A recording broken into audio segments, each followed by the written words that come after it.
So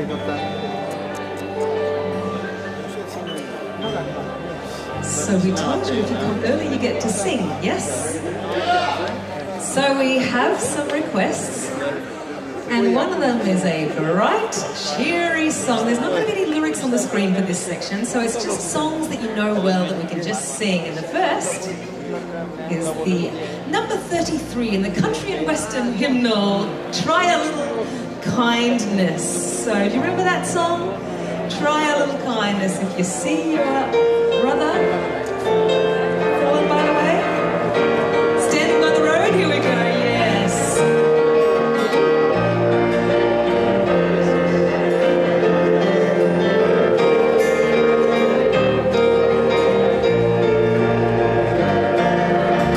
I'm gonna let you sit through this section.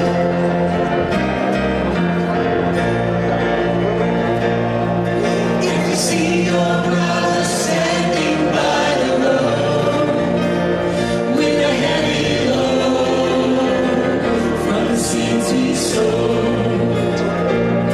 And if you see your sister falling by the way, just stop and say, you're going the wrong way. You've got to try a little kindness. Show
Another request was, I will serve thee because I love thee.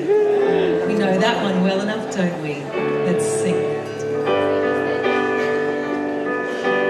Thank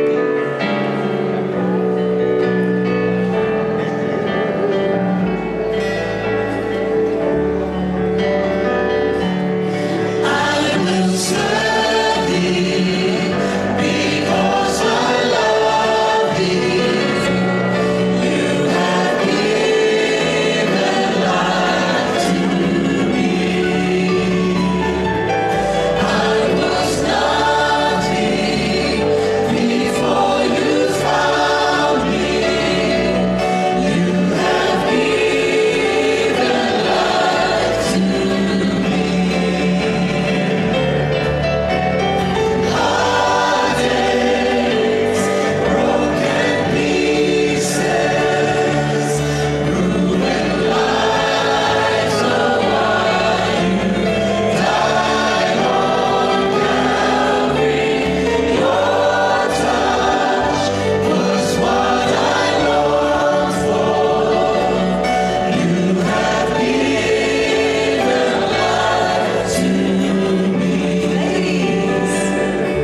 mashed up into one is to create a medley, yes? Okay, so one request was, I just keep trusting my Lord. We're going to mash it into He's Able, and pending time, we'll mash it into Sweet By and By. So they're all like, really? Yes. Thank you, Dean.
Straight to turn your eyes upon Jesus. We might do this a cappella. We might pull our mics back a little so we can hear you well.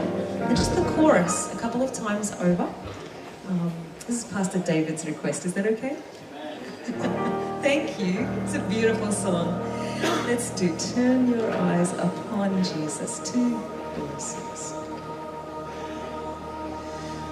Turn your eyes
Alrighty, now you get to stand and sing. So we are going to start with a beautiful worship song. Come on and stand up. All the earth. You are going to enjoy singing this one if you know it. If you don't, this is a new song to learn. It's a beautiful, beautiful praise song that shows how much we owe our Lord in heaven for all He has done and created. Let's sing, Father.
Bless God.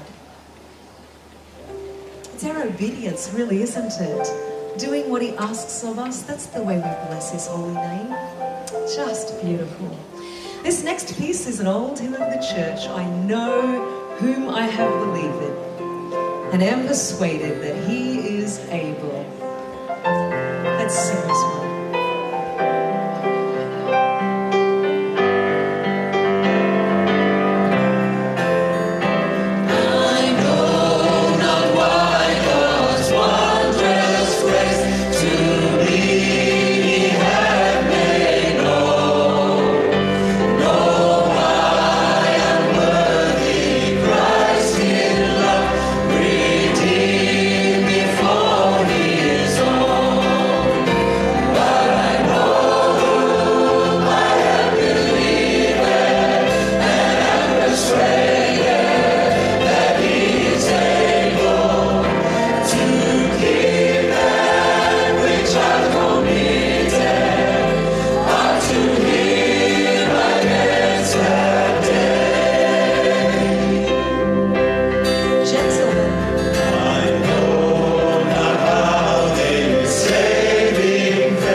To teach this song and do it justice altogether. Are you ready to learn a new song? It's a beautiful song called His Mercy is More. Is it new? Is it not new to anyone? Well, you're going to be singing up big, Olivia. Let's teach everyone this beautiful song. Paul's going to learn it right now as well. So let's all learn together. What love could remember, no wrongs we have done, omniscience, all-knowing, He comes from their Son, thrown into a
after all. Shall we do it? Ethan, if you're ready with that theme song, we can do it. Let's do it. We may not get a double chorus in, but we might as well sing it again. It's such a beautiful, intentional song.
Can you see their placement?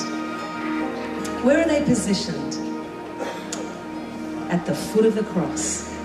At the foot of the cross. Intentionally, everything that is done in our church, from our world headquarters, right throughout our divisions, down into the unions and the conferences and the local churches, needs to be done from that position. Needs to be done from the foot of the cross in our homes, in our families, and then we're going to see a lot of change, aren't we? Amen. Amen.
South Pacific for Christ.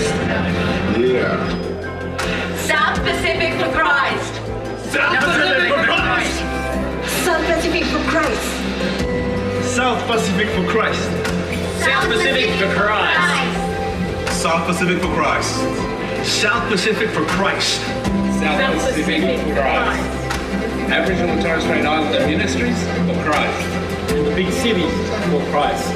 I really loved last night's program. The singing, just amazing hearing all of the harmonies coming out, and I think the team's doing a really good job of keeping a nice balance of all the songs. It was really beautiful. Last night it was really good to see all the different countries that are here, but I really was challenged by our General Conference President and the whole concept of being bold for Jesus, and that's what I want to take away. What can we do in Tasmania to show our boldness for Jesus? There are so many different contexts across the SPD, and there are so many opportunities for mission, but that might look different for each one of us. So I was really challenged, and I pray that you were too, about how to be involved in that mission for God's work. I'm hoping this week that we will be inspired and encouraged to grow and expand the mission for God's kingdom here in this part of the world and right across the South Pacific. And the message of last night by the President to be bold was a challenge to me. It challenges me as I stand on the platform of being the member for others, or as the Speaker of the Parliament. I should be bold to go out and do His work in whatever capacity that I have. It really challenges me last night, and that I believe that was my message, the reason why I came here last night, and it was that message for me. And from yesterday, I decided that I need to go back to my draft and look at my plans again and dream bigger and greater in order to see greater things from God. So that's my desire for all of you guys too, that you may come out of this place with bigger dreams that you have arrived here. South Pacific for Christ.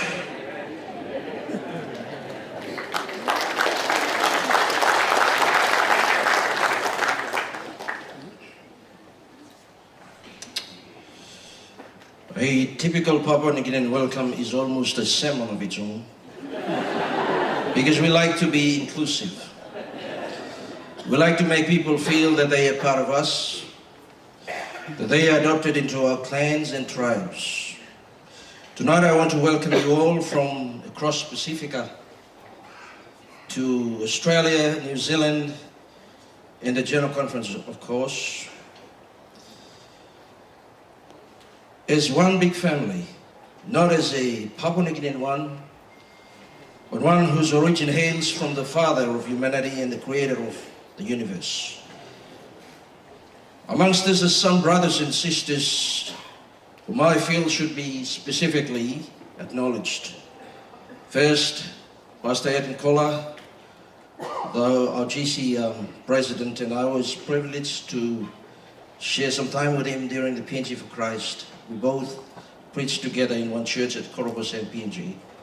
I happened to preach the first week and he preached the second week. And the amazing thing was at the end of the week, a child was born, and the child was named after Erton. His name was Erton. Maybe you get to visit there someday and find out how this kid is going. Second, I'd like to acknowledge Honorable Job Pomat, Speaker of Parliament of Papua New Guinea. Not often do we have dignitaries like that spending time with us in a religious activity or program like this. But I tell you what, Honorable Pomat has decided to come just as a normal church member, avoiding all protocols, if you like. And he was humbled enough to do that, and we acknowledge you, Brother Job, tonight. There's two other brothers whom I'd like to acknowledge. They are brothers from our partners and sister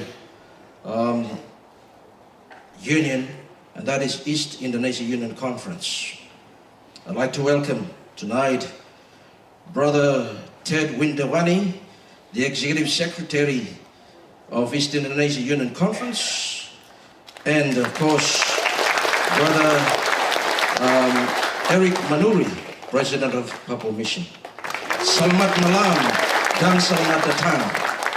Apart from that, I'm sure there were some delegates that joined us today. I'd like to welcome you all tonight. And I'm sure to all of us, there's exciting things that are going to happen tonight, climaxing to the message that will be shared with us now. May God bless you. Let us pray.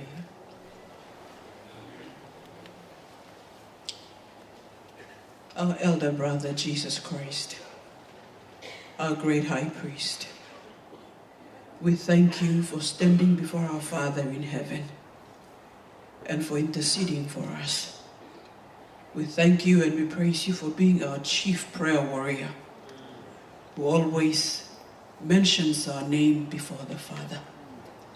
Lord, to come to know that you are standing before the most holy God of heaven and earth, and you are mentioning each country by name, each conference by name,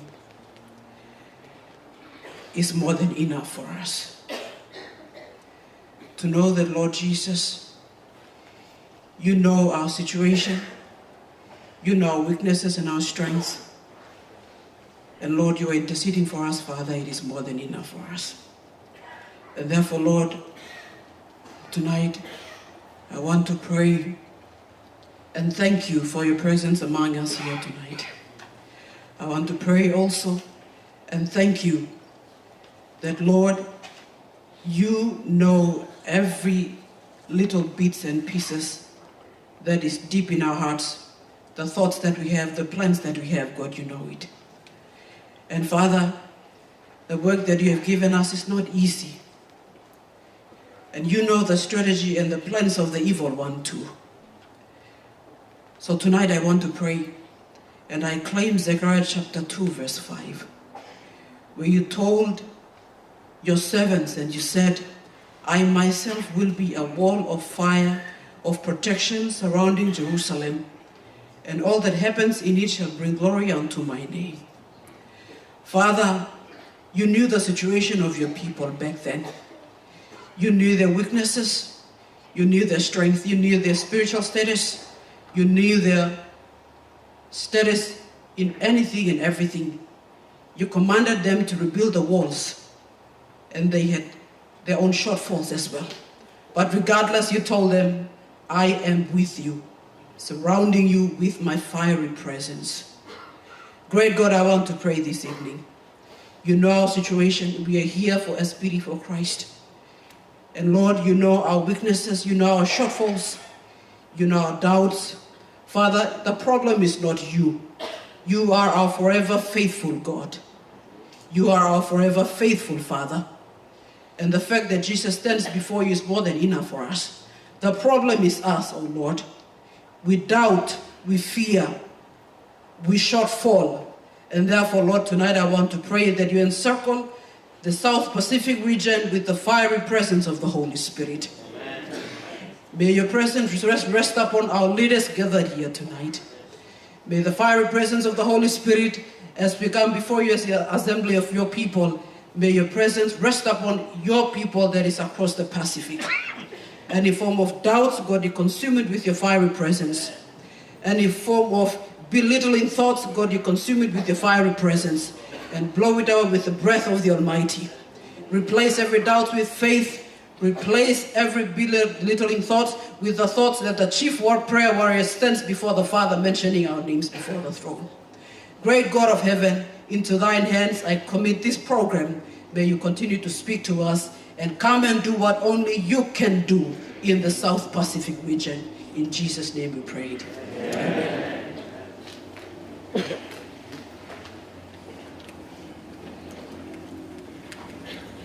All it takes is a spark.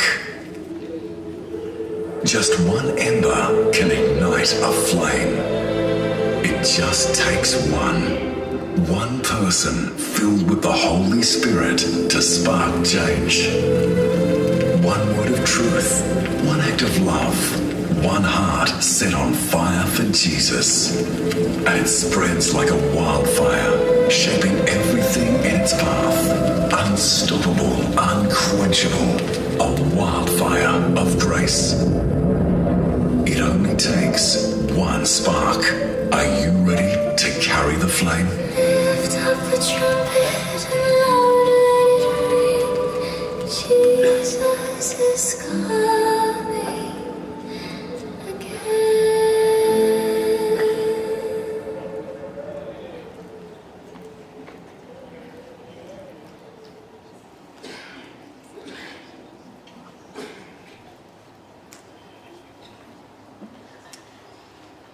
What if your church, your members, your community, and every screen was part of something bigger? You know, we live in the communication age. When I went to PNG, or Corrie and I went to PNG, we were using the rotary phone. When we came back, we saw people with Nokias and these little mobile phones, and it was really quite exciting for us when we bought our first one. And then came the smartphone, and wasn't that a game changer? You know, in every person's hand there is a communication device. Or perhaps I should say, there's an evangelism tool. And I think, you know, we live in a very exciting time. I'm glad to be alive because of the opportunities that are there for us. Oop. Can we? That's it. You know, when I think about the age we live in, I wonder if Jesus foresaw it. When you look at a verse like this, it says, "And this gospel of the kingdom will be preached in all the world as witnesses to all the nations, and then the end will come." We live in a time where the gospel can go because we have these tools of communication. Revelation 14:9, "Then a third angel followed them, saying with a loud voice." That's not what they said. Can we go back? Something's missing. "Fear God and give glory to Him." And then he said something else. But the message is that we have a time right now to share the gospel of Jesus Christ. And if we want to preach in a loud voice, we need to preach in one voice.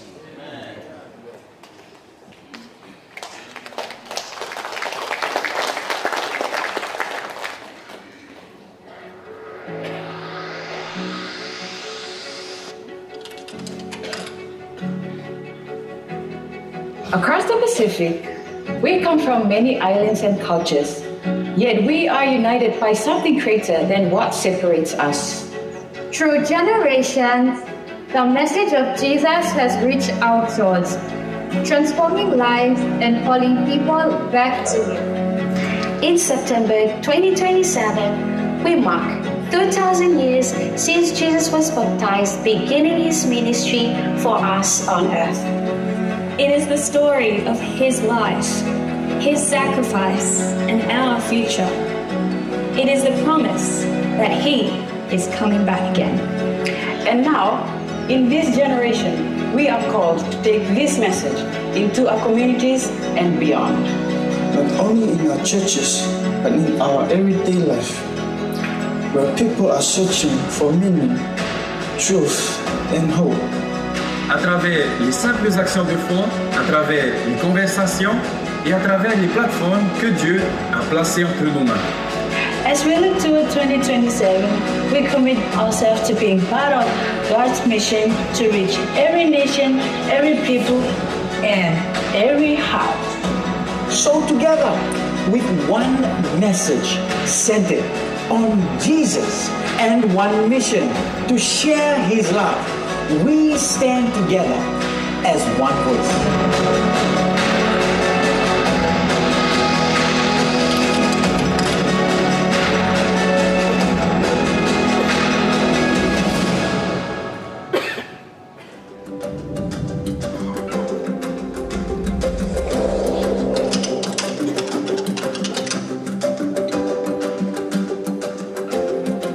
We live in a digital world, and by the year 2027, 95% of the world will be connected through their phones, their tablets and computers. That's 7.3 billion people will own some sort of smart device, and they'll spend hours every day on their screens. But this isn't just about digital spaces. People are searching everywhere for meaning, for significance, and for hope. They seek this through conversations, through stories and music, through books, through acts of kindness. And as a church, we're called to meet people wherever they are. One Voice 27 is a global movement to share the message of Jesus with the world through media, creativity, literature, and personal connection. It's not just about broadcasting content. It's about living the message in our homes, our communities, our churches, leading people into a life-changing relationship with Christ and each other. The message of One Voice 27 is good news. No, it's great news. It's the gospel story of Jesus, crucified, risen, and coming again. This message is not just to be heard, it is to be experienced. A message of hope, transformation, and new life in Jesus. One Voice 27 follows a simple journey from awareness to engagement to connection. Connecting with your family, connecting with your neighbours, and connecting with Christ. Media opens the door, but the friendships build community and nurtures faith. All year long, across the world, we are sharing Jesus through our lives, our words, our content, and our communities. Then in September 2027, we will come together in a special session of harvest. It is a time to invite, a time to gather and to see lives transformed. One message, one mission, one voice. This isn't simply about technology. In fact, it's not even about us. It's about the love of God for us. Prayer is the foundation. Pray earnestly for God to prepare hearts and transform lives. This is your invitation to work together, to speak together, to lift up Jesus together. Are you ready to be a part of One Voice 27? Will you pray, share, and get involved? Are you in?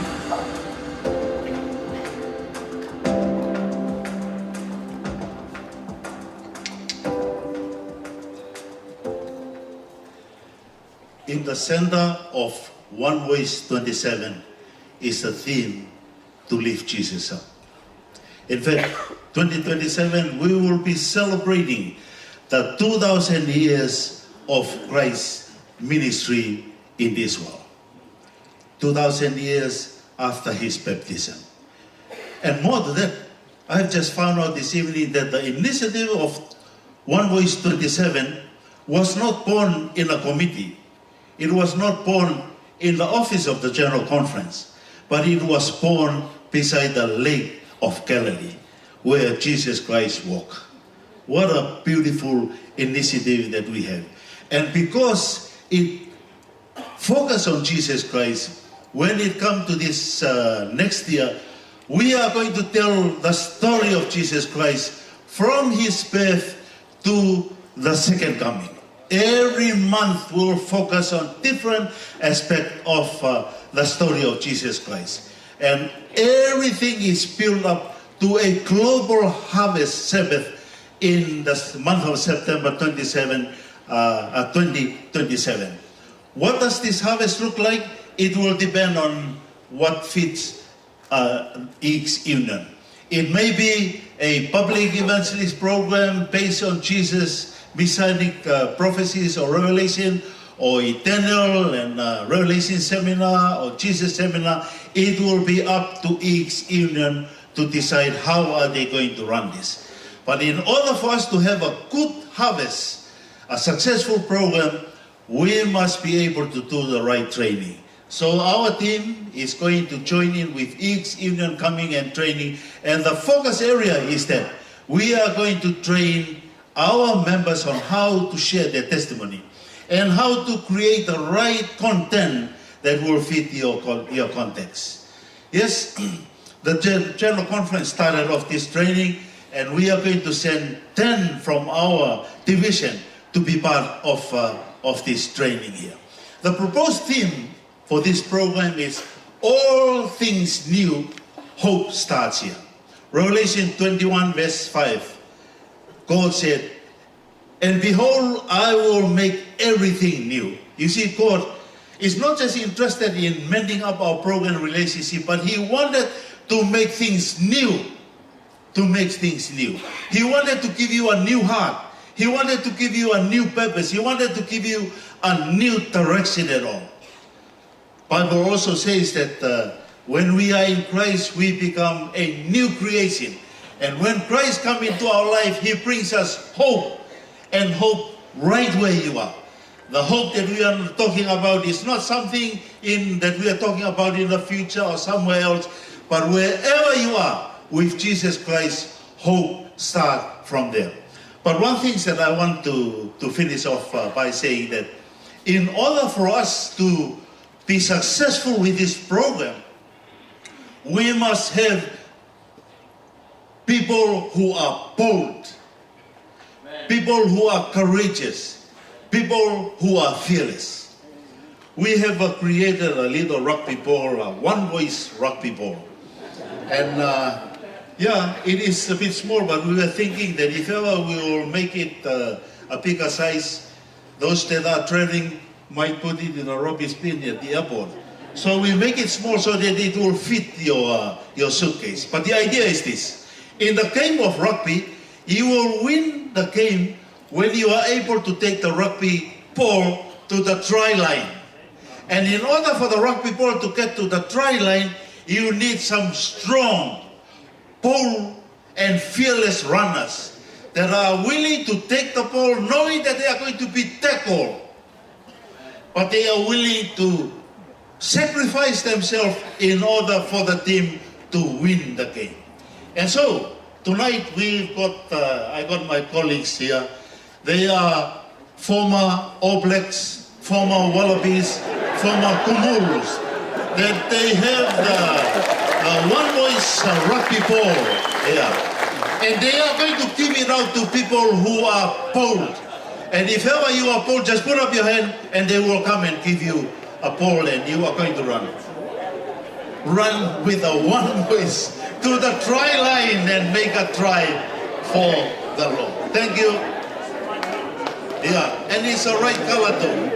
Even though they hardly win any game, but it's a right color. Amen. Okay. Yes.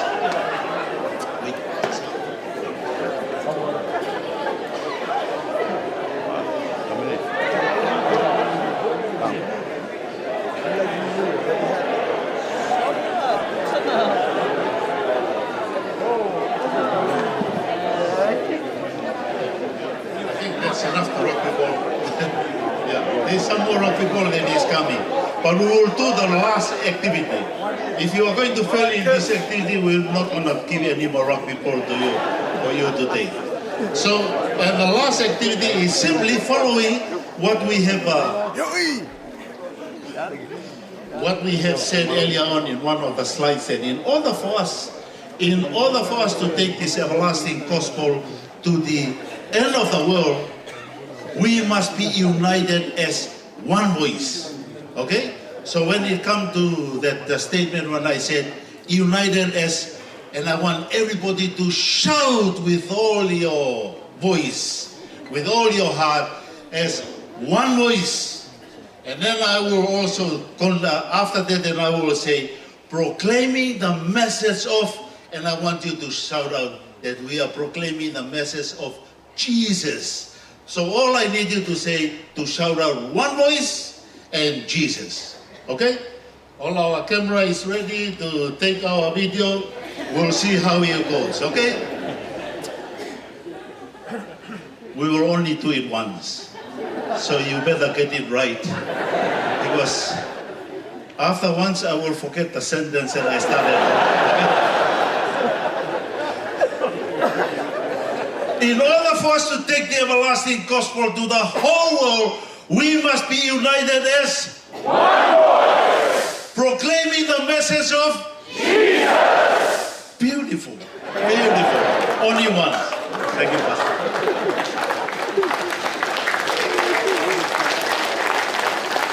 One Voice 27 is part of South Pacific for Christ. Let us go all together. Let us pray. Our Heavenly Father, We open the door today for the One Voice 27. This is a global movement to announce Jesus. Jesus who came, Jesus who will come. Please, dear Lord, help us to be involved and use us as leaders of the church to mobilize the church in all the South Pacific Division to see a multitude of people using all medias to announce the second coming of Jesus. We dedicate this project to you, and you ask your blessings for this movement, and we pray in Jesus' name. Amen. Are you in? Yes. Amen.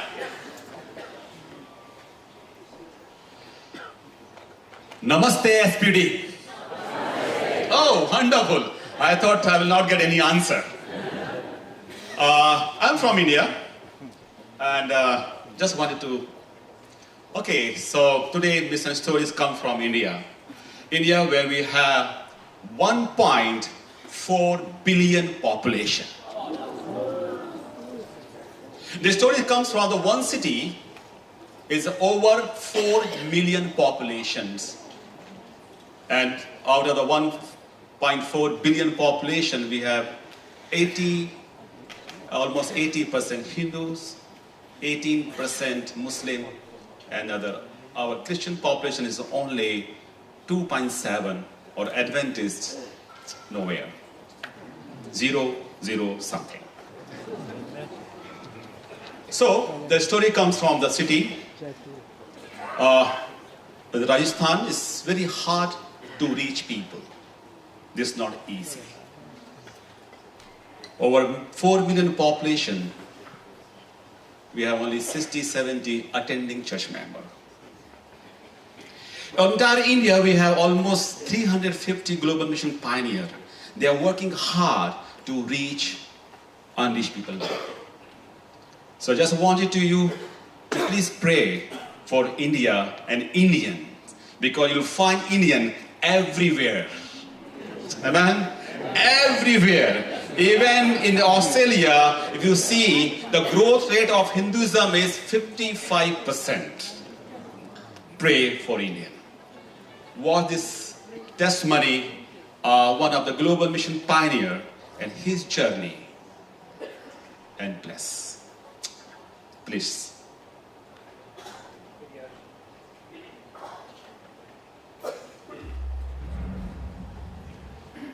India is a land full of diversity, where faith is a part of everyday life.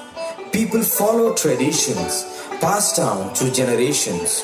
One of those is Sikhism, a faith started by Guru Nanak Dev Ji, teaching belief in one God and a life of truth, equality and service. Today, more than 20 million Sikhs live in India, making up around 1.7% of the population, strong in their identity and deeply connected to their roots. But sometimes God writes a different story, a story that goes beyond tradition and becomes deeply personal, a story of experiencing His love. And today we're honored to share one such story, a man born into a Sikh family who found new purpose in Christ and now serves as a faithful global mission pioneer.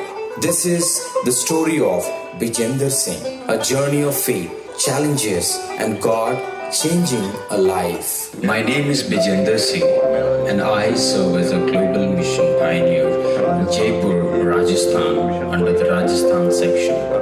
I was born and raised in a Sikh family. From childhood, I was taught to respect God, live a disciplined life, and walk in truth. But when I personally accepted Jesus Christ into my life, something changed deeply with me. I experienced His love, His peace, and a new purpose for my life. From that moment, I had a strong desire in my heart to share the love of Christ, especially with people with my own community. When my wife and I entered ministry together, we did not know everything that was ahead of us. But when God had called us and we wanted to be faithful, not been easy. Many times people have asked me, what kind of sick are you? Why are you following another God? These words can be These words can be painful. There were moments when we felt discouraged. There were times when doors were closed. There were days when the path forward seemed difficult. But through every challenge, God has been faithful. We started in a very simple way. We visited families. We sat with people. We listened to their struggles. We prayed with them. We tried to show the love of Christ not only through our words but through our actions. We learned that ministry is not only preaching, ministry is also listening. To some, it may seem small, but to us, it is a miracle. Every person in that group is precious.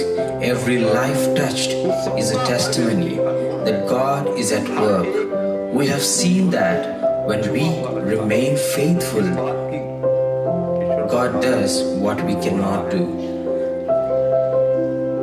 There are still many challenges around us, but one thing has encouraged me greatly. God can use even my identity as a bridge for mission, my background, and even my turban, which some may see as a barrier. God is using as a way to connect with people. What others may think is weakness, God can turn into a blessing. I want to sincerely thank all of you who have been praying for us and supporting this mission. Your prayer matters. Your support matters. You may not see every moment of the work, but please know that God is using your prayers to strengthen and encourage us. So I humbly ask, please continue to pray for us.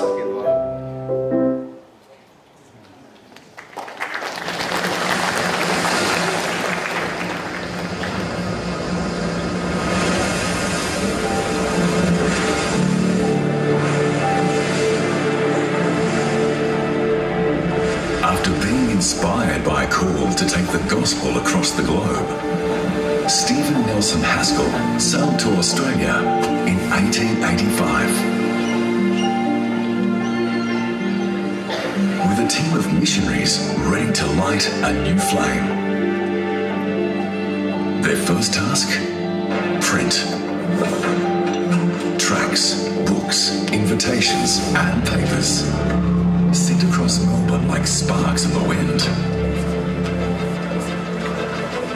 From these papers came Bible studies.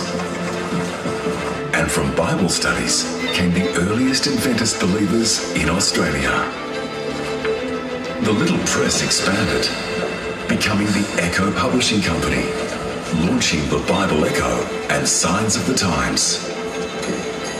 The message was no longer carried on the wind. It was printed and proclaimed to the nation. As evangelistic series began, the flame grew hotter. Before long, the first Seventh-day Adventist church in Australia was organised, with 28 members, rising to 45 in just weeks. By the time Australia became a federation in 1901, the Adventist church was firmly rooted. From a flicker in Melbourne's backstreets to a nationwide movement, the flame continues to spread, lighting hearts in cities, towns, coasts, and desert communities. Since 1885, Australia has become a strong base for mission right across the South Pacific. The Word of God continues to inspire Australian Adventists to testify of the truth and be a light in the darkness to a post-secular world.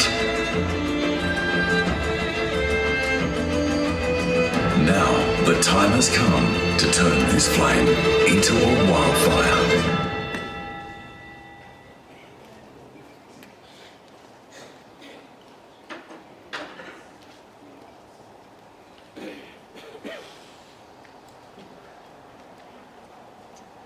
I know we are looking forward to be spiritually fed once again this evening.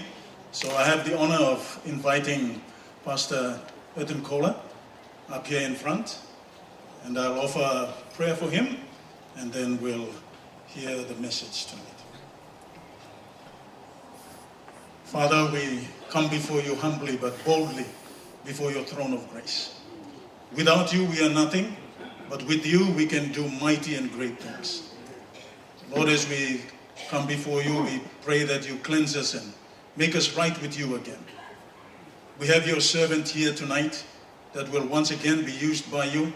We pray that you bless him and speak through him. And as we listen to your word, may we receive it with open hearts. We invite you to bless us and be with him and be with all of us, is our prayer in Jesus' name. Thank you. Thank you for your prayer. Good evening, everyone. Are you ready to finish the second day of our journey today? Yes. We are all together in this journey to strengthen our commitment to the mission, especially to strengthen the vision of South Pacific for Christ. And as a general conference, we are glad to be part of this journey. And we'll do everything that we can to support you, because when we work together, when we have a vision together, when we are committed to the mission together, we believe that great things will happen and the Holy Spirit will work among us. And as you have a project that will be all together, it will be an integrated movement, we will be together with you. Thank you, Pastor Glenn and all the team, for the promotion of One Voice. Not 25, but 27. Yesterday I was confused about that. Is One Voice 27? Friends, let me highlight something to you. One Voice 27 is a global call of the Seventh-day Adventist Church for everyone to use all kinds of medias, social media, TV, radio, internet, publishing materials, all kinds of medias, especially in 27, with a clear focus on September 27. All the world, in different ways, according to the cultures, to your abilities, your personality, everybody will find a way to be part of that. You heard that we'll be celebrating the 2000th anniversary of Jesus' baptism, the beginning of his ministry and his anointing. But let me tell you something. Always when we mention that in 2027 we will celebrate 2000th anniversary of Jesus, we are saying something that the major part of the Christians don't agree with us.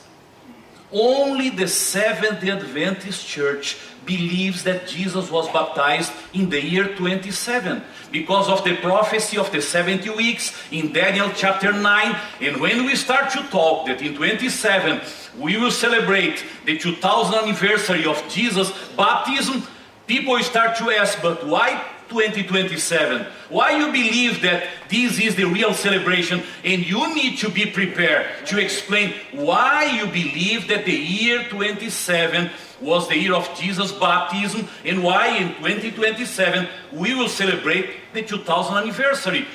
But this is an opportunity for us. And our idea as a church is, number one, that we can be all together. 1 month, September. 1 year, 27. All the media's focus in sharing the person of Jesus. In the book of Daniel, Jesus who already came. In the book of Revelation, Jesus who will come and will share Jesus for the world. And this gospel of the kingdom will be preached in all the world as a witness to all the nations. And what the Bible says?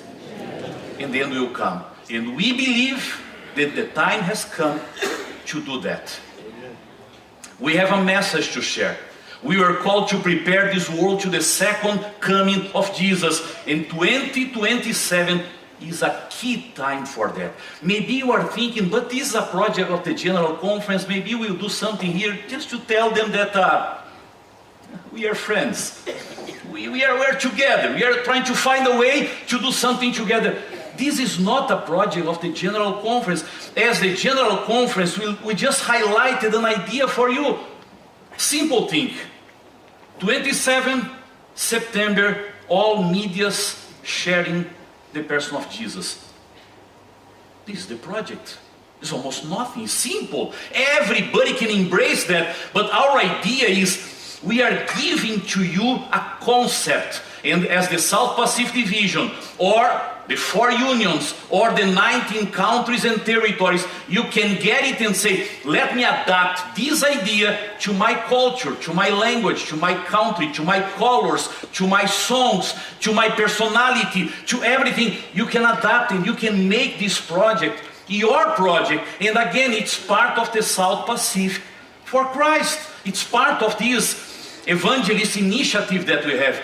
But please, embrace that idea. We are not doing that because we need to do something together. We are doing that because we'd like to see Jesus come in the clouds of heaven in our generation. And we need to be bold. And this is a bold call and a bold initiative for all of you, for all of us, to move forward together. I like to highlight one word that's very special for me, for the Bible, for the church, and I believe for all of you as well. And the word is integration.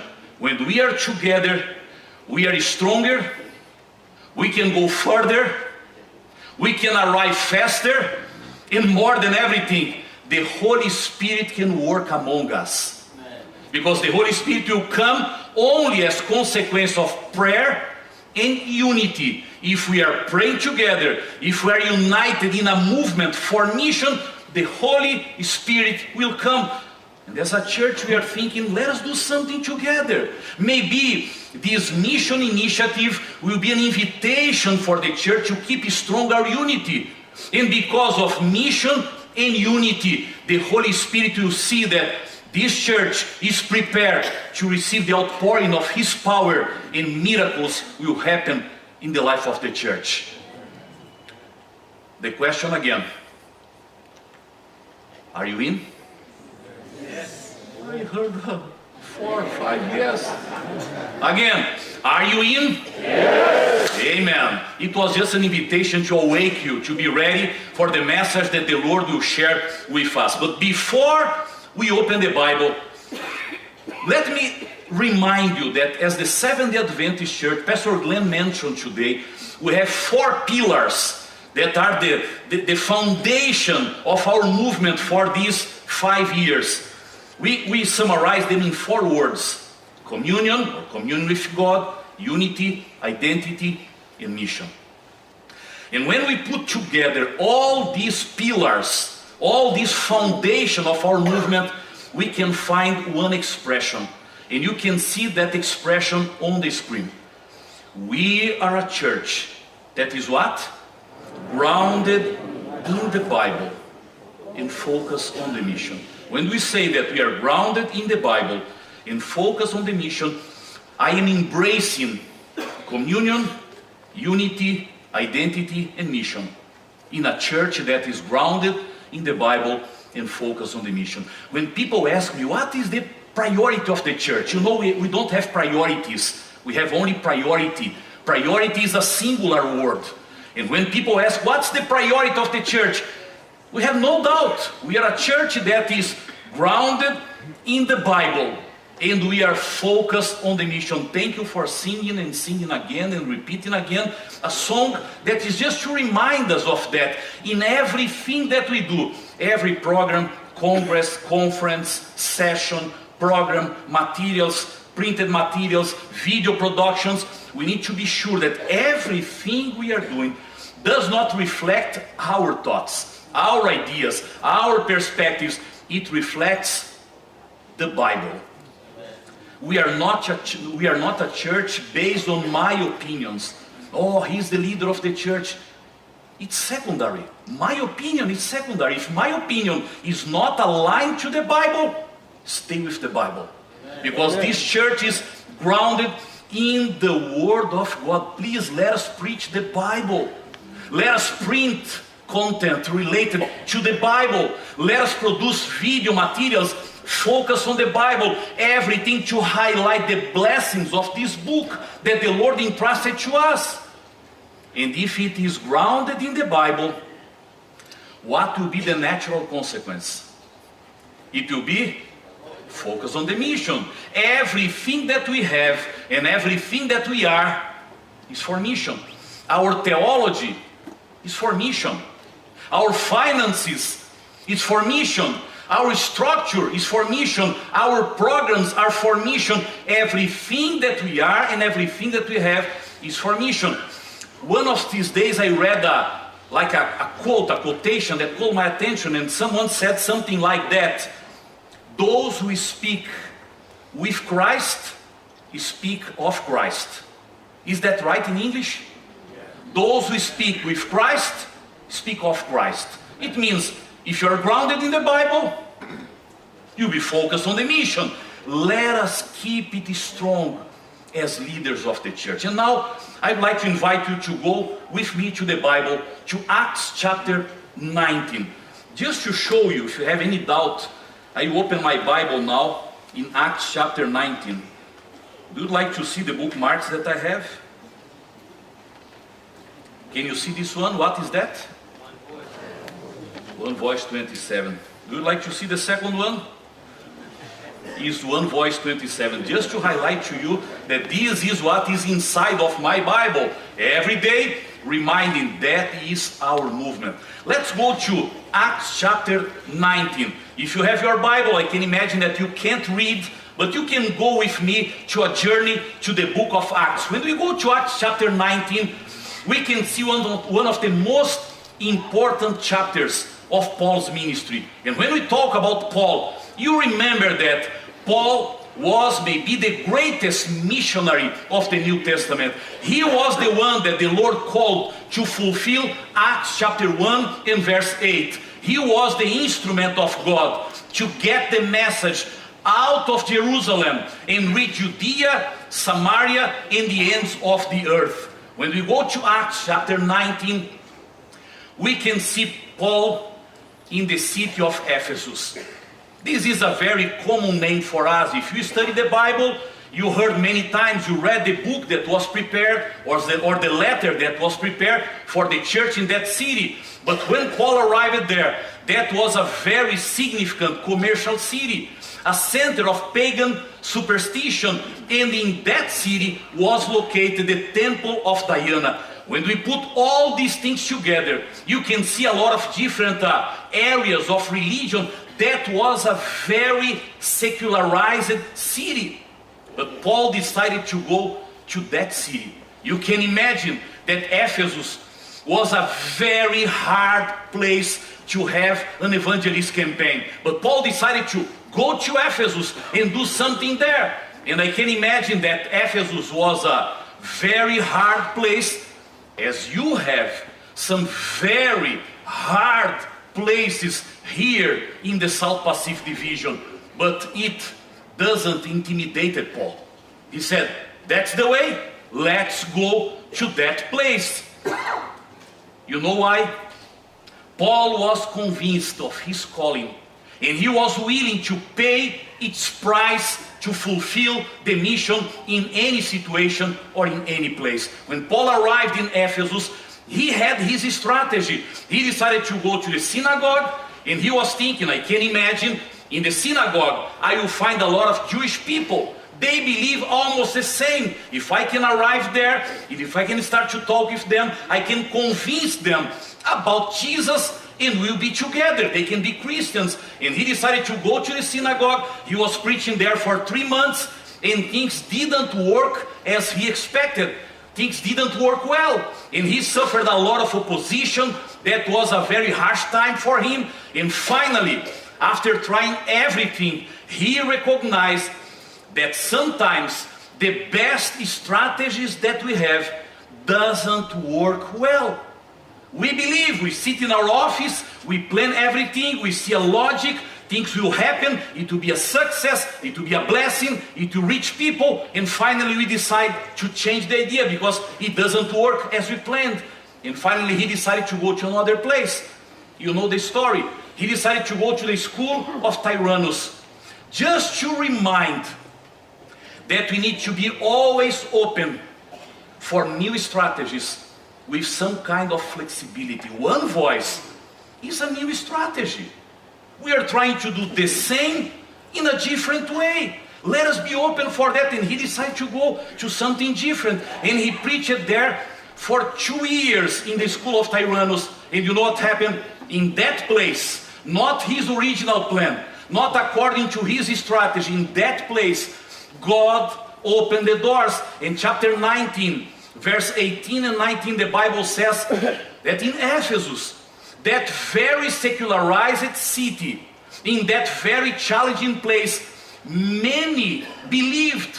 And Acts chapter 19 repeat twice this expression. Many believe and burned their magic books. 50,000 of pieces of silver was the cost of those books.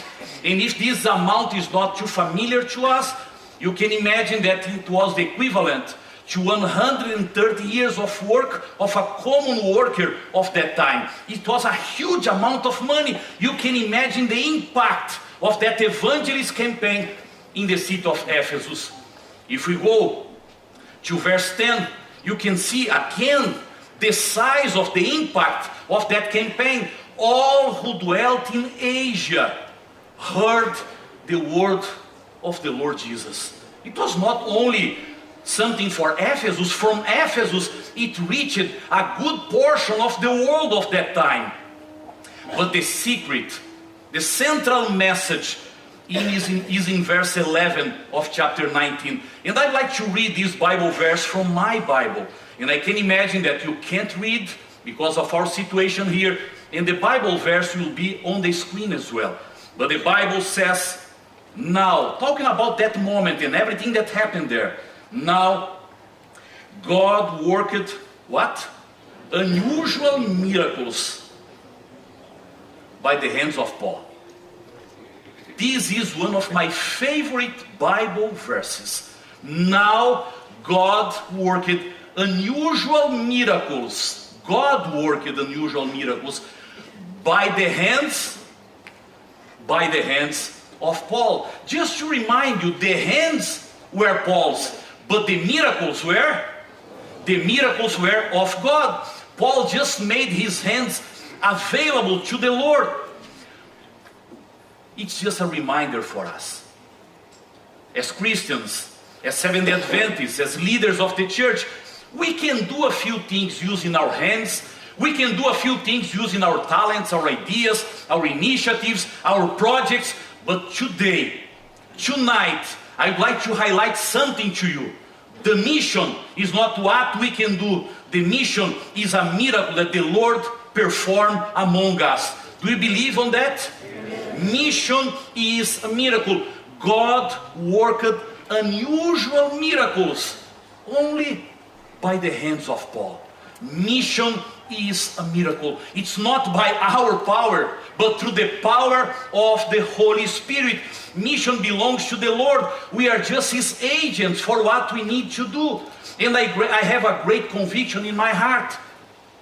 The same God who opened the first door for the mission in Asia in the past can open any other complex or maybe seemingly completely impossible door, impossible heart, impossible community, or impossible country. You know why? Because mission is a miracle. Mission can't wait for better times. When we have the money, we'll do something. When we have more pastors, we'll do that. When we open more or plant more churches, we'll be ready for that. Mission can't wait for better times because miracles does not depend on better times. Mission is a miracle. We can move forward, always trusting in the owner of the mission. You remember the day of Pentecost. They didn't have anything. They were 120 people in the upper room just praying. The Bible says they were all together in one accord, praying together, dreaming together, strategizing together. The Holy Spirit came and a revolution in the mission happened. In just one sermon, the primitive or the early church grew 25 times. Just to remind us that the mission is what? We need to remind it. It needs to be clear for each of us tonight. The mission is a miracle. And this is the word that I'd like to keep in your mind. Miracle, miracle, miracle. Do you believe that miracle is possible?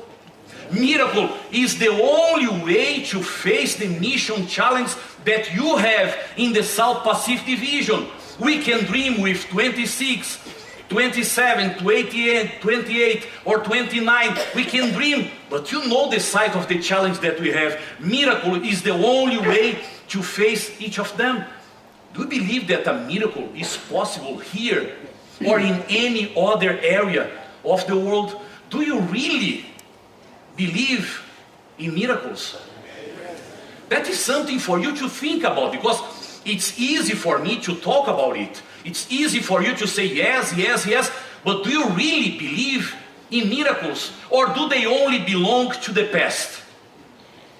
Do you really believe in miracles, or are they only for the heroes of faith who are in the Bible?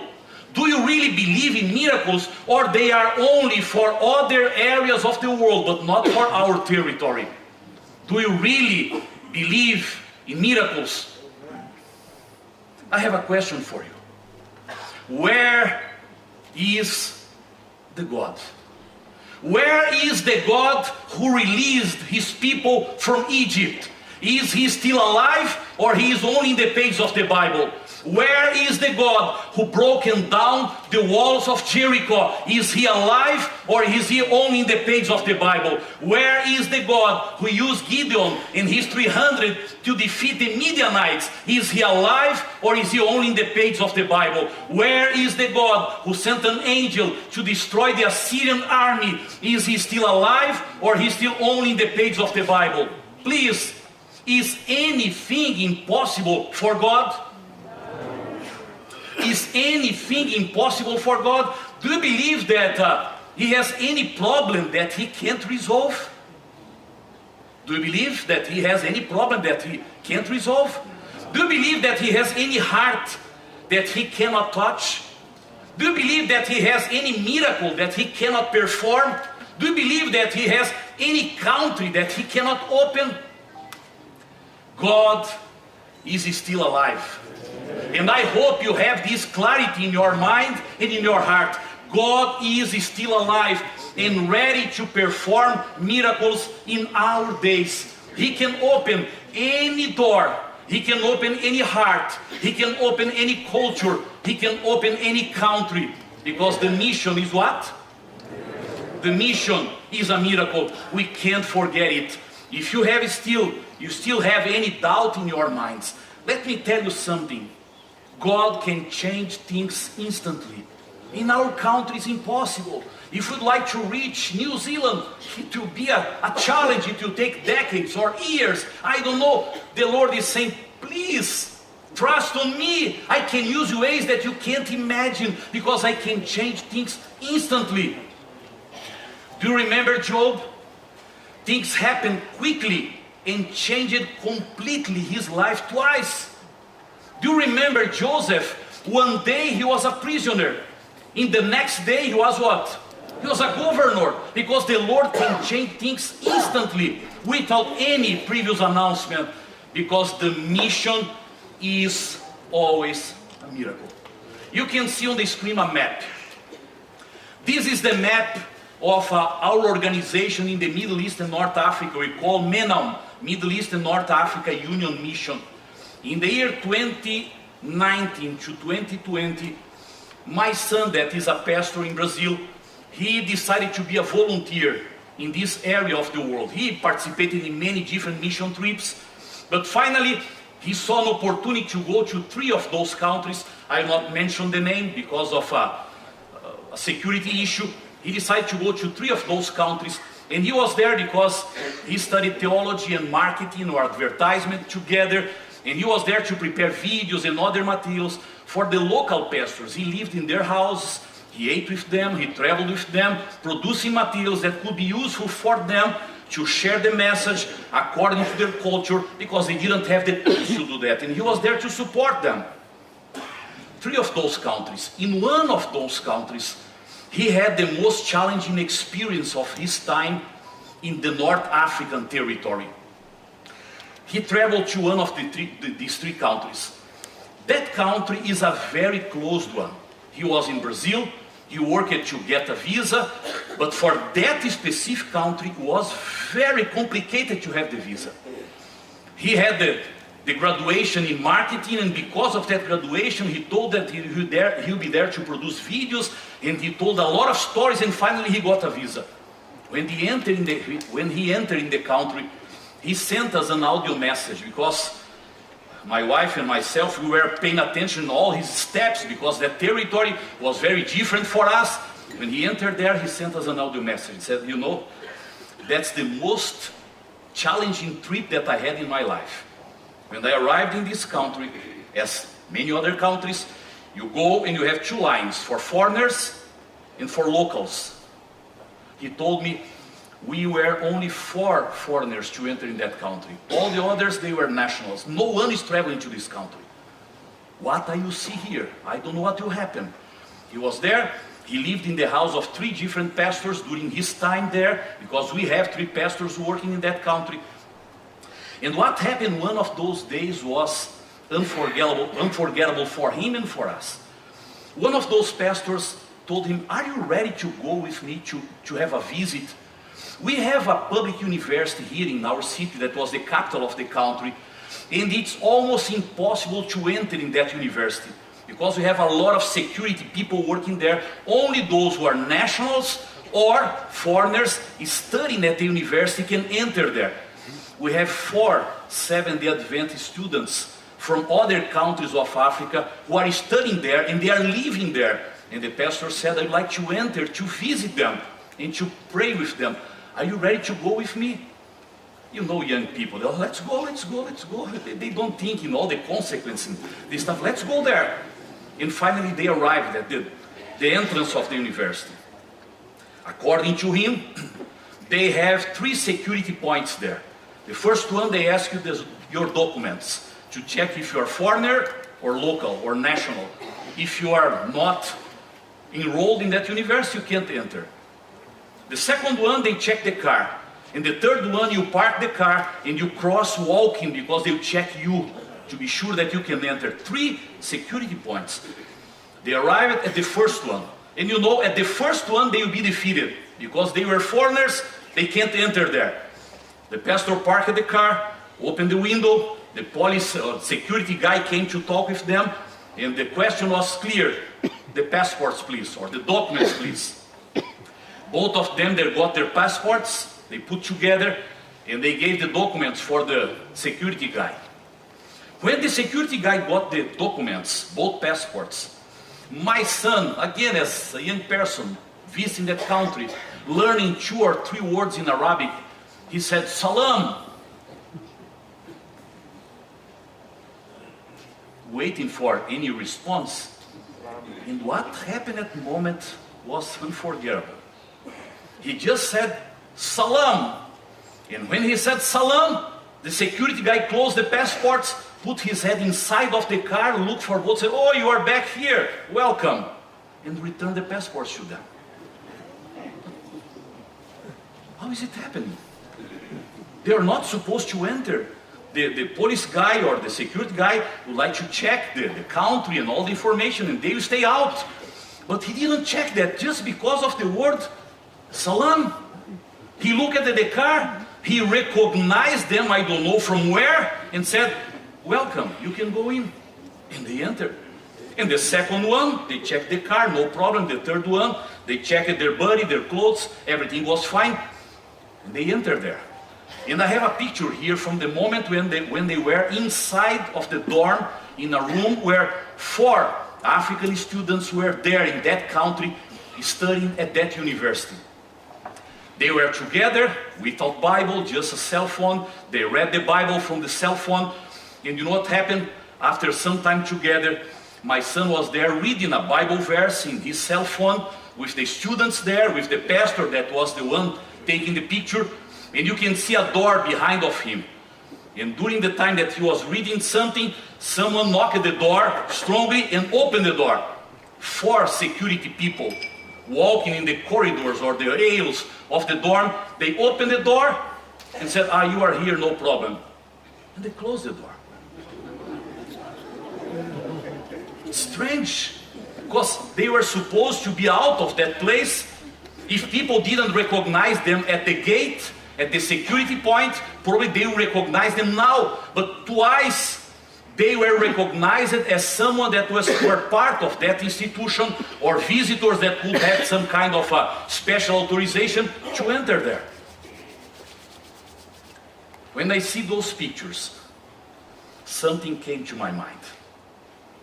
The mission is a miracle. No one can enter there. The Lord can do that, and you can be inside. No one can talk with that person.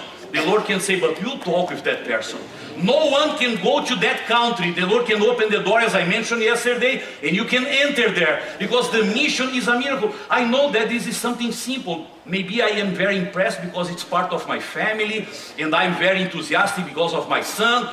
But it called my attention in a very simple thing. The Lord is saying, please trust on me. What is impossible for you, it can be possible for me.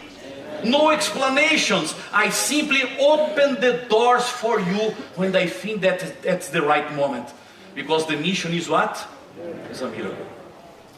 1 year later, after that experience, I was preaching in Mozambique for a group of almost 600 volunteers of the Southern Africa Indian Ocean Division. We had a nice celebration there, and the dedication of almost 600 volunteers to go to the world, to different places. And I told that story for them because my son was a volunteer. They will go to the field, maybe they will face something similar. But I didn't mention the country, I didn't mention anything or any detail related to that story. When I left the platform, it was in a stadium with maybe 6,000 people, and the volunteers were there. I left the platform, and some people came with me, and a guy, one of the volunteers, ran and started to walk side by side with me and said, Pastor, is that the name of the country? And I said, yes. Was the Pastor X the one that was with your son there? I said, yes, but how do you know that? I didn't mention anything. You know what he told me? I was one of those students there. And I'm here today to be a volunteer as well. And I asked him, please, now you need to help me. Is that story true, or I told something that's not right? And he told me it was worse than you told. It's a real challenge there. But the Lord was the one that opened the doors. I'd like to highlight to you, dear brothers and sisters, the mission is what? Is a miracle. The mission is a miracle. And today, I'd like to invite each of you, leaders, members, pastors, to renew your commitment to the Lord. And I'd like to invite you to be part of this miracle. It's for you, it's for me, it's for the South Pacific Division. South Pacific for Christ is a call for miracles. It's a call for miracles. You know, if you are not part of this miracle, you know what you are doing? You are hiding the medicine from the patient. What is it? It's a crime. Because if you have the medicine and people are suffering and dying in need of the medicine that you have, if you are not giving the medicine to the patient, you are hiding that. You are a criminal. The best way and the best invitation for you today, and for all of us, let us forget it, and let us be part of the miracle that the Lord is preparing for the South Pacific Division. And you are here because the Lord called you to be part of this miracle. We'd like to see soon Jesus coming in the clouds of heaven.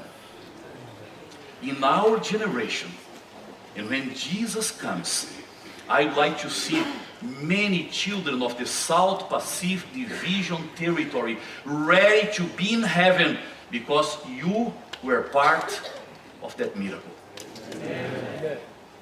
My question for you again, are you in? Are you ready to be part of the miracles? I'd like to one day to read the Bible verse again and say, and God worked unusual miracles by the hands of Glenn. I'm just mentioning your name because you are the pastor of all this church. God worked unusual miracles by the hands of Mavani. God worked unusual miracles by the hands of Gilbert. I can't mention your name. I don't know all the names. But you can imagine your name in Acts chapter 19 and verse 11. Please, my invitation for you today, be part of this miracle. The Lord is calling you, and the Lord invite you to come. The Lord sent you to this place yesterday to think about boldness. Today, to think about miracles. Let us move forward by faith. The Lord is the owner of the mission, and He can perform any miracle to prepare His people to the second coming of Jesus. Again, and for the last time today, with all your heart, are you in? Yes. Our Heavenly Father, thank you for the privilege that we have of being part of your family in this earth. Thank you for your invitation for us to be members of your church, pastors of your church, leaders of your church, and special participants of a time of miracles like this. We heard today a message about Paul. You called him and he accepted the call. He decided to go to a very challenging place, and there he saw your miracles in front of him. Now we are here 2,000 years later, being invited to be part of One Voice 27, being invited to be part of South Pacific for Christ. Dear Lord, work in our hearts and help us to understand that's a very precious opportunity that you are giving us, not only to be part of the mission, but especially to be part of the miracle. We place our lives into your hands. Be with us. Give us a good rest today, but renew our commitment to you, to your message, and to your mission. We pray and we thank you in Jesus' name. Amen.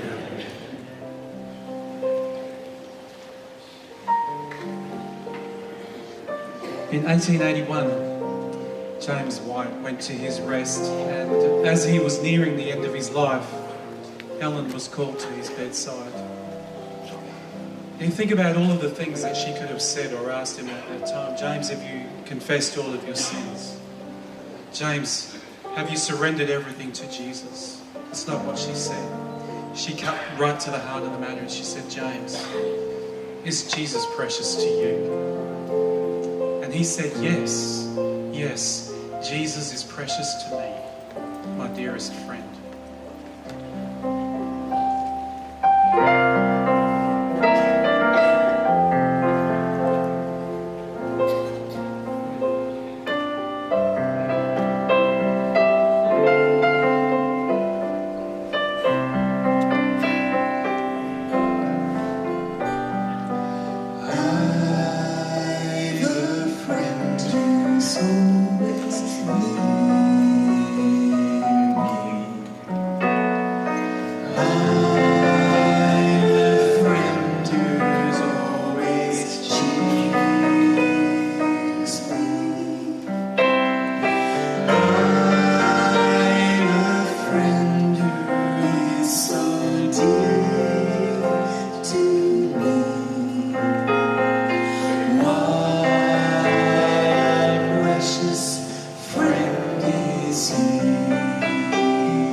Amen and amen. Thank you so much for that beautiful message and song.